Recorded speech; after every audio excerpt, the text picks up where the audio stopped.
everyone, welcome to HR Tech Talks. I am Ben Eubanks, your host. Glad to have you here with us. And we actually took a little bit of a break from the show. And so I'm glad to be back with some episodes this summer, sprinkling those in. And then we'll be coming back full force probably this fall. So I'm pumped to be here with you. We just wrapped up a big HR summer school event and some of the other things we've been working on over here. Some new research just published. I'll probably get some of that in the conversation today with our guest. And so really looking forward to a good conversation. As always, feel free to chime in. Let us know where you're listening in from. Just pop that in the chat. I don't care if you're on LinkedIn, if you're watching on YouTube. Either way, just let us know where you're listening from. As well as if you're watching this in the replay later on. If you're not watching it live, that's fine as well, because I'll get notifications. People who are here as part of this experience, part of the conversation, will also get notified if you jump in, you make a comment, you ask a question, you tag someone else who's here in the conversation today. You're welcome to do that. So I'm glad to have you here and looking forward to the discussion today, because we're going to dive into some of the things that all of us are thinking about, right? Recruiting and compensation and how those things are moving and ebbing and flowing and changing almost before our eyes. And so we're going to hear some from our guest today, because it is his job and his company's job to stay on top of those kinds of things and help share data on that. And you know, I'm a data kind of guy. So I'm so excited to have Cary Sparrow here with me from Greenwich.HR. We're going to dive into the conversation and look at how those things are evolving, get some input from him as the person who's kind of on the front lines of that. And they're working with different employers, different companies in the world that are trying to use that data to make better decisions. And I'm very much looking forward to this. So let's bring Cary into the conversation. Welcome. Glad to have you. Hey, Ben, it's great to be here. How are you? I'm so glad to have you here. You and I always have a fun conversation. Everybody that knows me knows I'm a self-professed data nerd, and I think I'm in good company probably with you here. So I'm looking forward to this conversation and diving into it. Yeah, I'm absolutely a data geek. So yeah, awesome. Good stuff. Before we get into some of the data, some of the things we want to talk about, though, would you give the audience a little more about who you are and what you do, please? Sure. I'm the founder and CEO of Greenwich.HR. Our whole purpose as a company is to help make the labor market more transparent. So prior to that, I founded the company in 2015. And we've got a distributed workforce that sits in about 9 countries, 19 different cities. We were remote before remote was even a thing. So prior to that, I did stints as started off my career actually in the Navy as a submarine officer, and then got into management consulting, HR consulting, and then corporate HR and IT prior to founding Greenwich. Live in Minneapolis with my wife and 2 great kids, and that's about it. Awesome. That's who I am. Wonderful. I don't know that I knew that you had a background in the Navy, so thank you for your service. Oh, yes. Well, that was a while ago. It was very interesting and learned a lot that really shaped what I was able to do later on. Well, that hit me probably especially today, because I just finished a session earlier today talking to someone about there's a book, you haven't read it and you want to revisit those days. Maybe you don't want to, I don't know. But a book called Turn the Ship Around by a naval officer named David Marquette. It's a really great book talking about his experience leading a sub crew, and it's a great leadership book. So it's one I recommend pretty frequently to people who have that background. Yeah. All right, good stuff. So as you said a minute ago, I think you said it's about helping people understand what's happening in the labor market, essentially, right? Helping us get a sense of what's happening there. And any one of us can take a look at the headlines and see what's being said there. But what I find intriguing about some of the data that you have at your fingertips on and that you can share through the work that you and the team are doing is you can give a very, very much a real-time perspective on, well, here's really how many jobs are open right now. And by the way, here's what those pay rates look like, or here's what the skills that look like, or here's what, right, all those nuances that it's hard to get in the really big headlines. And so I'd love for you to break it down a little bit more for us, if you don't mind, and give the people listening in a little more insight into maybe how you do that, or some of the things that make that work, or some kind of data points you can provide. Yeah, so that's exactly right. We set up a next generation data platform to capture what's going on with hiring, pay, skills for all kinds of different uses. And what we do is we've got technology that first obtains data from online sources. So job boards specifically, corporate job boards, aggregators, all kinds of different places. On any given day, we're collecting data from over 10 million different sources. And within the U.S. and within other developed countries that we're in, we track what's going on with about 80% of all the new jobs that are opening up. So a massive scale, millions of jobs every month that we're monitoring. And then we have analytic technology that understands what those jobs are expected to pay, so what companies think they are going to be paying for the jobs. Mm-hmm. Keep in mind, these are jobs they haven't hired yet, so this is a look into the future. And we're able to get pay data for the expected pay levels on about 75% of our jobs. So all different levels, all different titles, all different job families. So very representative of the entire market.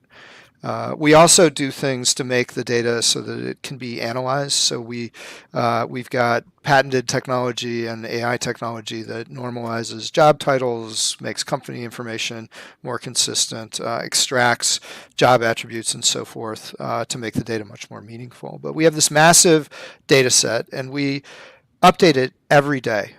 So it's constantly being updated. So if we want to know what's going on in a specific market for a specific kind of job, we have the scale available that our clients are able to analyze that.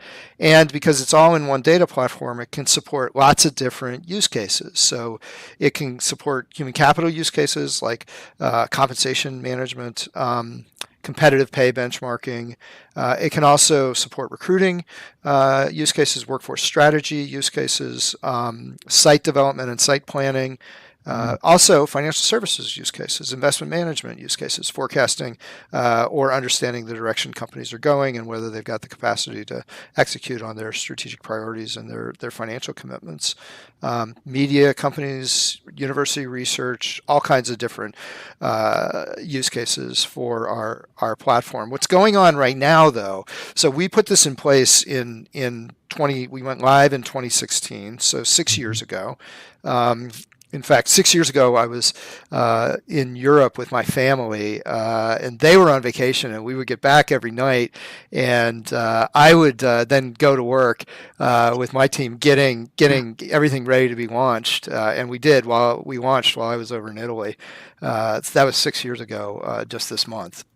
And so we over those 6 years, we've acquired some great clients who want access just to our data platform. But over the last 12 months in particular, so things started getting really disrupted in 2020 with COVID. But over the last 12 months in particular, with remote work still very prevalent and very disruptive. The Great Resignation in full swing, wage inflation showing up for the first time in most of our careers at a meaningful level, and actual inflation as well.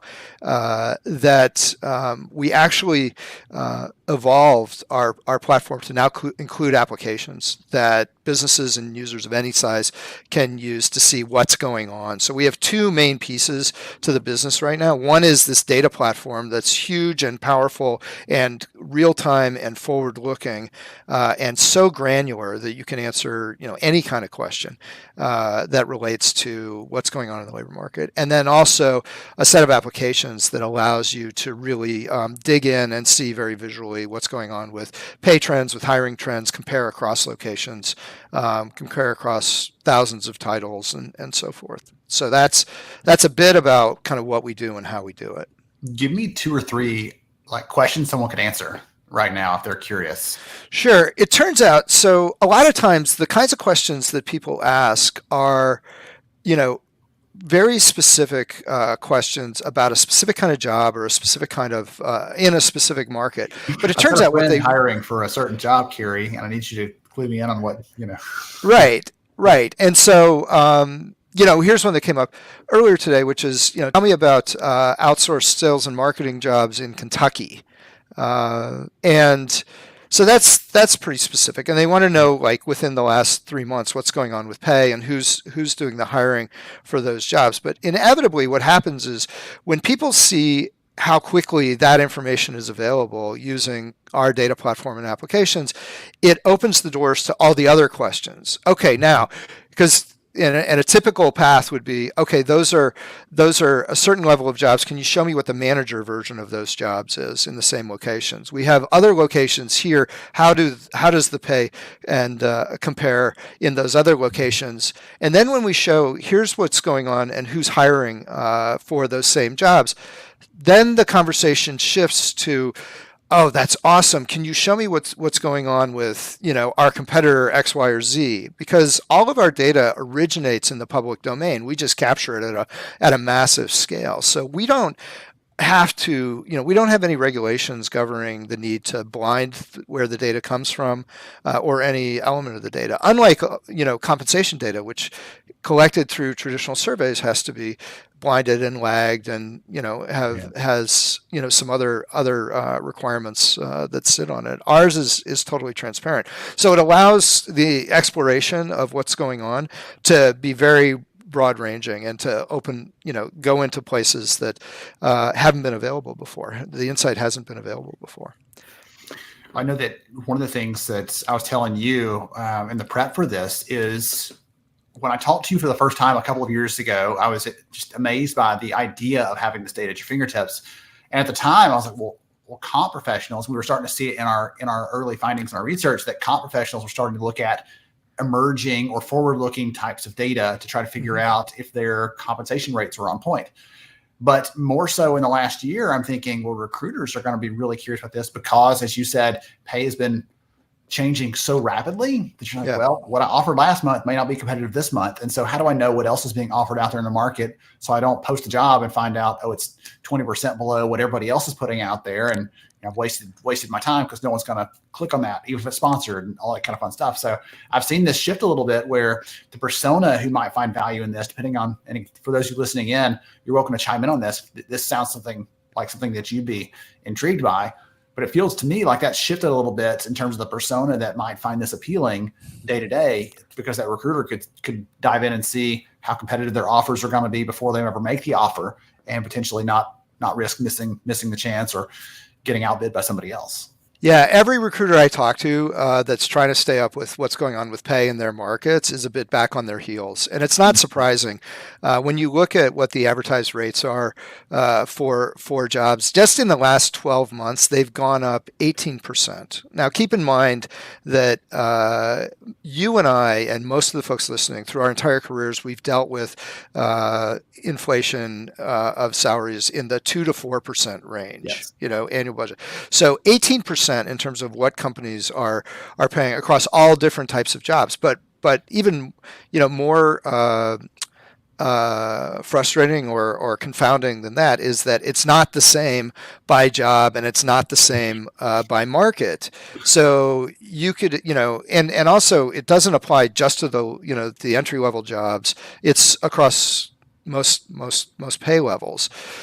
But when you drill into what's going on in the individual markets, that 18% rate isn't 18% in most markets. It can be higher. It can be as high as 45% in some markets, and it can be lower. It can be, 0 or even negative in several markets. So everything is local, right? Whether you're recruiting or you're trying to retain folks, because really pay strategy right now is as much defensive as anything, because your employees are seeing offers that are substantially higher than what they were used to in the past.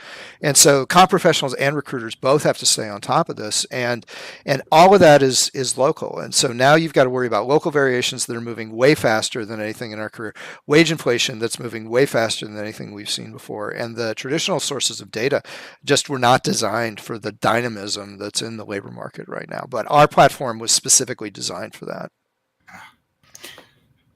Your comment about retention, right? About your current employees are seeing these things happening. They're not blind. They know what's happening out there. They're aware of it. And in some cases it's the billboard right outside your office, or right outside where they drive to the grocery store every day, is sitting there telling them what the pay rates are. One of the things that I'm curious about, and I don't know if you've done this, if you've looked at this, or if this is completely right. Oh, that's interesting. We haven't looked at that yet, but I'm curious. Everybody talks about remote work as a thing. And one of the first conversations I have when I'm talking to comp leaders, HR leaders is, okay, we're thinking about, we're going to open that up, but then what do we do about our pay? How do we figure that piece of it out, right? Do we make it one central pay rate for everybody? Do we try to localize that to markets? I don't know if you've seen anything interesting just around the whole remote piece, or companies offering more remote jobs, or if you guys even looking at anything like that. I just popped in my head a minute ago as a thing I'm curious about, because I keep hearing it over and over again. But the second someone makes that decision, it opens up this whole flood of other decisions they have to make about what we're going to do on the pay side. So prior to 2020, we tracked how often jobs were being configured for work at home. Or home office kind of work, and it was less than 1% of all the jobs that we're opening. Okay, and right now it's at about 25% across all different job types. And some job types it's above 75%, and others it's below 10%. But across all jobs, it's actually dramatically higher than it was a couple of years ago.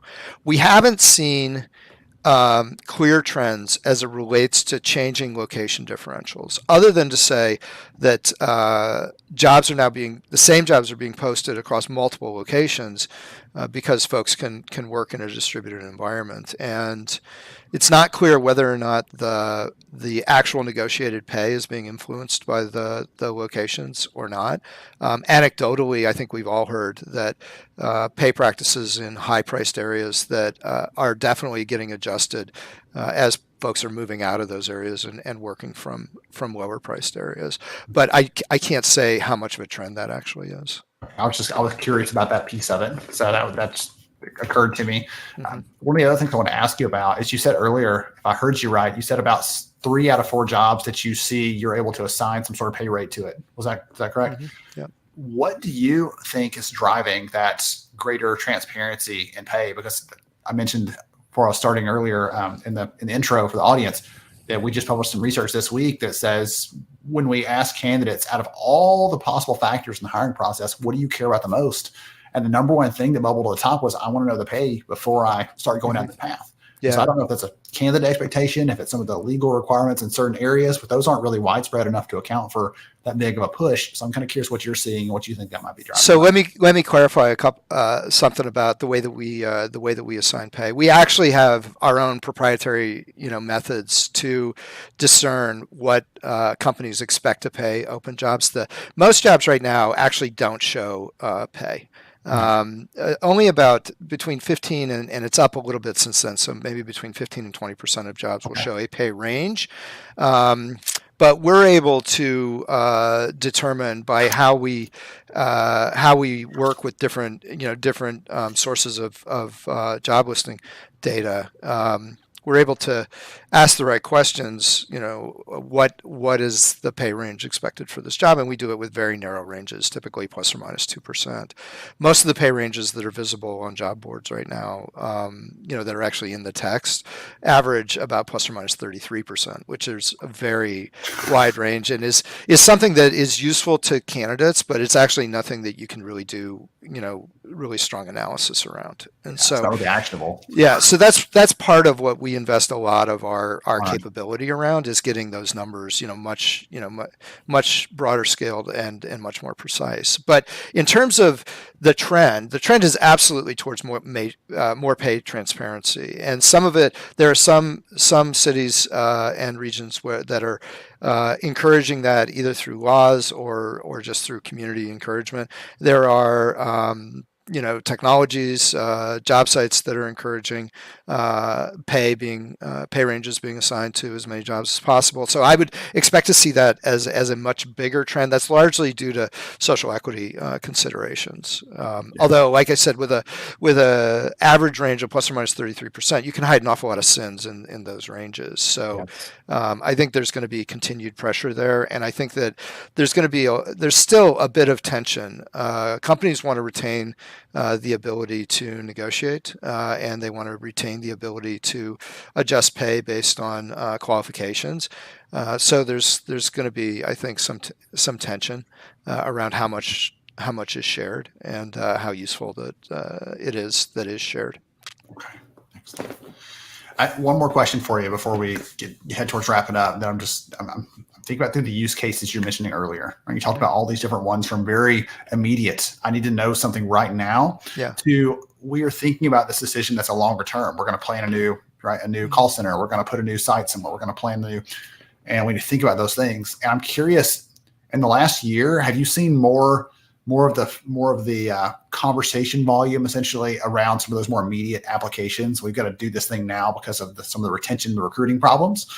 Or have you seen like there's this just steady flow of people also doing some of those longer term strategic workforce planning, those kinds of looks at the data as well? I'm curious how that balances out. So both types of conversations are happening, and I would say that there's definitely more of the short-term questions because, like I said, there's so much dynamism in the labor market right now that fire burning big. Right. At the same time, though, the long-term questions are still at play, like future of work questions and so forth that were there before the pandemic and before the everything that was happening in 2021, and now as we're looking at a recession potentially later this year, or even earlier than that. So with the uncertainty in the market now, I think the questions are a little bit different though. So remote work, distributed work, equity, DEI in general are much more prominent in the discussions as considerations than just kind of the nature of workforce strategy had been, a couple of years ago, I would say. Okay. Goodness. I want to ask you 40 more questions. This fascinates me so much to think about having this level of information and insight. I told you the other day that I had a chance recently to someone had offered me access to one of these tools and someone else, and I couldn't actually do any searches. I kept freezing up because there's so much data here, right? There's so much information that it chokes out most other systems. So when you were showing me, you can click through, right? It updates immediately, those things. I was just really impressed by that and the ability to do things rapidly. When my hardest part when I'm doing research is my brain's moving a little faster than whatever else I'm able to do with my hands. And so to see that keeping up, I was like, oh, and this, I want to see that. And can you try this? And so I was having fun with that. Yeah. So, the applications that we've created are called WageScape, and they were specifically designed for that kind of dynamic. So the ability to answer questions very, very quickly and then change the question and get answers almost, immediately from that. Because without having to be a really rock star data analyst to do it, so accessible to anyone. What you just described as the frustration was exactly the pain point that we set out to address with these applications. So thanks for the feedback on that. And, anyone can use them. I was going to say, that's my thing to wrap up is if someone wants to learn more about what you and the team are up to, just to understand this. I know you are doing a little bit of a beta program right now too. So there's maybe a way for someone to actually take a look at some of these things possibly. So what's the best way for them to connect? So you can connect directly with me on LinkedIn, and also you can reach out to us through our website, www.Greenwich.HR, and Greenwich is spelled right as you see it on the screen. So wonderful. I'll make sure. So all of you that are watching on LinkedIn, you can click right over. Cary's listed as a speaker on this session, on this LinkedIn event, how they set it up there. So you can click right over through there and connect directly with him or look him up. It's easy to find him on LinkedIn as well. Thank you, Cary, for joining me, for spending some time with me, and for helping the audience to understand more about this thing. Labor market intelligence, I think, is kind of how you classify the solution. And I remember the first time I heard that, I'm thinking, what in the world? So now you all get a better understanding of that. And I appreciate you for spending some time with us. Yeah, thank you for the opportunity to come on and have this great discussion. Absolutely. All right. Wonderful. All right. To all the rest of you out there, I hope you enjoyed the conversation. You got some good notes and takeaways. Hey, if you're not as big of a data nerd as us, that's fine. But just remember, having this kind of stuff at your fingertips, being willing to look at the data like this allows you to serve your people better, allows you to hire better, allows you to retain them better, allows you to do those things. So I know it feels sometimes like it's a tug of war between like the people side and the data side of the work that we do as talent leaders, but really doing one of them well can help you do the other one well too. So thank you all for joining us. I hope you enjoy the conversation. We'll catch you again next time on HR Tech Talks.